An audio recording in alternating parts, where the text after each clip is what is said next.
YouTube. I'm sorry I didn't start recording earlier. Figured I'd bore you with the first part of this. This is an old Cub Cadet mower with a 18 horsepower Kohler on it. It's a V-twin, and I haven't really looked into it yet because it hasn't been started and running, so you can't really shift it into gear, but I believe it is a 6-speed with a hydraulic pump built into the transmission to raise and lower the deck. It's a pretty hefty tractor. It's got the ball hitch receiver in the back where you can put a ball hitch in, and heck, it's even got steering adjustment, which is pretty cool. But every tractor has its neat little features. But one of the coils went out, the owner told me, and that ended up being the case. And I'm not counting on it, but I believe the culprit might have been because it is just coated with oily grass.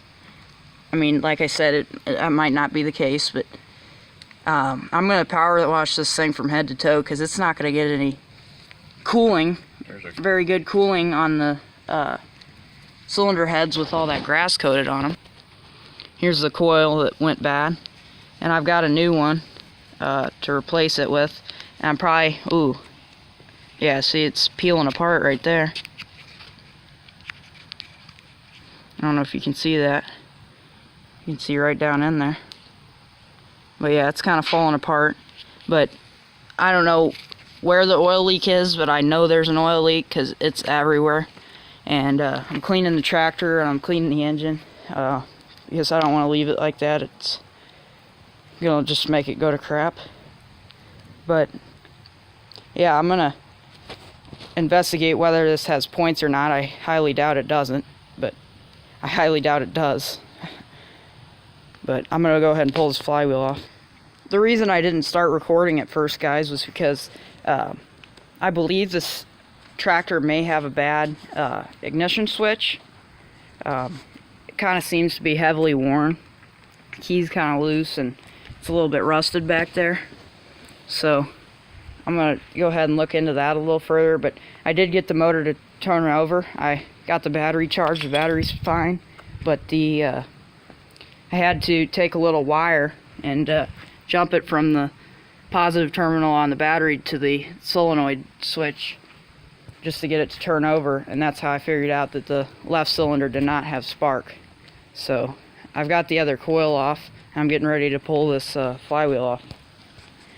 I use my good old wheel puller with the impact gun and go in reverse. And it does a heck of a good job pulling flywheels off, as you can see. Yep, it's a good old magnetron coil setup. It's just got a stator under here, stator, rotor, whichever one it is, I get mixed up. But a family member of mine had told me that it was either points or electronic, and points, if you're not familiar with it, it's got a little cam on the crankshaft here, and when that comes around it tells it to fire.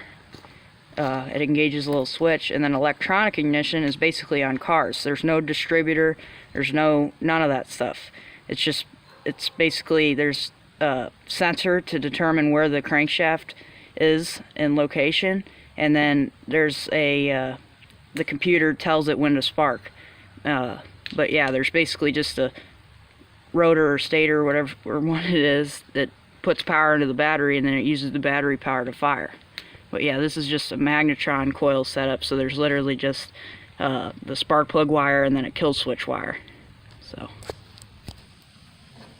the stud in the head is coming out with the nut. See if it can focus. No. But it's coming out with the nut. The nut should be off by now. Here's the rig tool of the day. We don't have any 10 millimeters left because it's just a 10 millimeter. And so this is a long deep socket. You can't lose that. You grab it with some channel locks real tight, and then just wrench it off with the channel locks. Rig tool of the day. I got this carburetor cleaned up on the outside. It was very, very dirty before, but now it's nice and clean. but just a little comparison.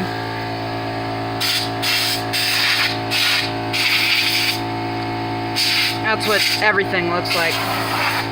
So I'm going to hopefully get everything looking like this, using a pressure washer and being very careful about the fragile wires that are falling apart. You can see that cracked right there. That should be a solid casing.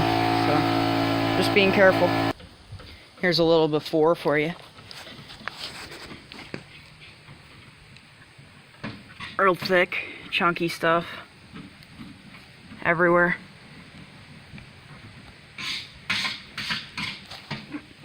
Clogged cooling fins.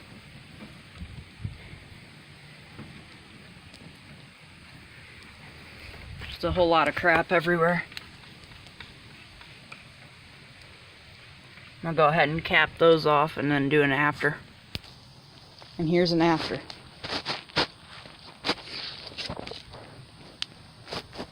All nice and clean and unclogged. Can't get them perfect unless you want to really make yourself messy. But it's already a little bit of a dirty job. And then I got this cleaned up a little bit, just enough without damaging it, because these can be delicate. And yeah, I'm gonna call that part 1, because I've got to order a few parts because I don't like the way that other coil's performing, and I think it needs a new fuel pump and a couple of other things. So yeah, that's part 1.